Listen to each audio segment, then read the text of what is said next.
তো আজকের একটা নতুন একটা শর্ট ভিডিও বানাচ্ছি তোমাদের বলার জন্য যে কীভাবে গাড়ির এই অরিজিনাল যে ম্যাটটা থাকে এটা কীভাবে রিমুভ করো তোমরা, যদি কোনো দিন যদি এখানে জল পড়ে যায় বা কিছু হয়ে যায় কী করে তোমরা খুলতে পারবে। এটা কারণ এটা অরিজিনাল কোম্পানির প্যাকেজিং হয়ে আসে, তো অনেকে জানো না কীভাবে করে। আর এখানে দেখতে পাচ্ছ এইখানে এরকম ক্লিপ লাগানো থাকে, শুধু এইটা খুললেই গাড়ির এই ম্যাটটা খুলে যাবে।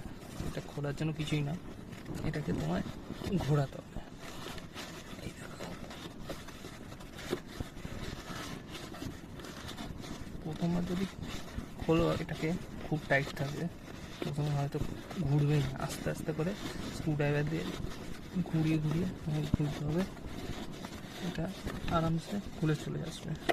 এই দেখো, এইরকম একটা নাটের মতো থাকে, সেইটা খুলে নিলেই লাগাবার সময় ঠিক এরকমভাবে লাগিয়ে দেয়। ব্যাস, ভিডিওটা ভালো লাগলে